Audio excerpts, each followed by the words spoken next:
వాళ్ళకు కాళ్ళు చేతులు అన్నీ బాగుంటాయి. వాళ్ళకు ఒక బ్రతకడానికి ఒక జీవనాధారం ఉంటుంది. ఒక్కసారి ఆలోచించండి, వీళ్ళకి అన్నీ ఉన్న వాళ్ళకే మనం ఇస్తే లేని వాళ్ళు ఇలాంటి వాళ్ళు వికలాంగులు ఎంతమంది ఉన్నారు.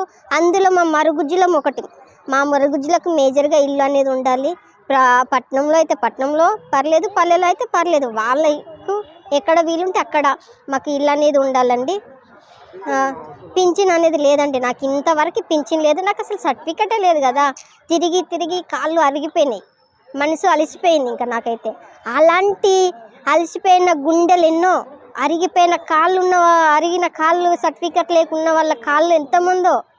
అసలు ఆ ఆఫీస్కి వెళ్ళినప్పుడు వాళ్ళు చెప్పిన మాటలకి అక్కడ నుండి ఇంకొకడికి రాస్తారు, అక్కడికి వెళ్ళమంటారు. ఆడికి వెళ్ళాక తీరా చూస్తే సైట్ ఓపెన్ అయితే లేదమ్మా, పలానా తేదీలో రా అంటారు. ఆ తేదీని వెళ్తాము, వెళ్ళడానికి మాకు బస్ ఛార్జీలు ఉండవు కదా. ఏం చేయాలి? ఏదన్నా పనికి వెళ్ళాలంటే పని ఇవ్వరు. ఆ పని ఉన్నా కానీ ఆ ఛార్జీలు పెట్టుకొని సర్టిఫికెట్కి ఇప్పటికీ 2010 నుండి నేను తిరుగుతూనే ఉన్నాను. 2010 నుండి తిరుగుతున్నానంటే నా కాళ్ళు ఎంత అలసిపోవాలి, నా మనసు ఎంత శిథిలంగా మారిపోవాలి, ఎంత కోపం రావాలి. అట్లీస్ట్ సర్టిఫికెట్ ఉంటే నేను ఎంఏ బీఈడి చేసినందుకు ఏదో కోచింగ్ తీసుకోవడానికి అందులో నాకు 50% ఆఫర్ అయినా ఉంటుంది కదా, రాయితీ వికలాంగురాలు అనేసి. అది సర్టిఫికెట్ లేని వాళ్ళు ఎంతమంది చదువుకున్న వాళ్ళు, అదొక్కటి నాకు కావాలండి. నాకు కాదు, నాలాంటి మరుగుజ్జులు ఎందరో వాళ్ళందరికీ ప్రతి 3 నెలలకు ఒకసారి, ఒక నెలన 10వ తారీఖు 5వ తారీఖు అది మేజర్ అండి. ఇల్లు ఒకటి, వైద్యం, ఇవి ఫ్రీగా ఉండాలండి. ఈ బైకులు, పింఛన్ పెంపు. ఇల్లు అనేది నాకు లేదండి, ఏమి ఇవ్వలేదు. మా మరుగుజ్జులకు ఇంతవరకు ఎక్కడ లేదనుకుంటా అండి నాకు తెలిసి. మేబీ రూమ్ రెంట్ మా ఆయనకు ఒక్కడికే పింఛన్ వస్తుంది, అది 4000 వస్తుంది. 3500 రూమ్ రెంట్, 500లలో 200-300 కరెంటు బిల్. ఎందుకంటే మాకు ఏం లేదు, ఫ్యాన్ పైన తప్ప నాకు టీవీ లేదు, ఏదీ లేదు కాబట్టి 300 వస్తుంది.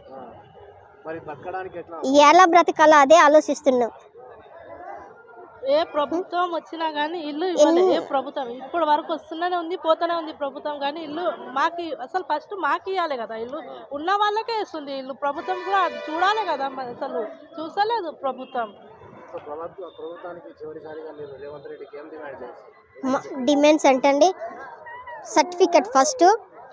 ఒక అంగన్వాడీ టీచర్ వాళ్ళు చేయగలుగుతారు, చదువుకున్న వాళ్ళు. మళ్ళీ నెక్స్ట్ చదువు రాని వాళ్ళకి క్లర్క్ పోస్ట్ ఇవ్వండి. ఆ దేవాదాయాల ముందు కొట్టు పెట్టుకోవడానికి అంతో ఇంతో డబ్బు అరేంజ్ చేయాలి, మనీ రూపంలో. వాళ్ళకి అవకాశం ఉండాలి. పెద్ద పెద్ద వాళ్ళు పెట్టుకుంటారు పాపం. మేము ఎటుపోతాం? మాలాంటి వాళ్ళకి అవకాశం ఇస్తే సరిపోతుంది కదా. అదొకటి.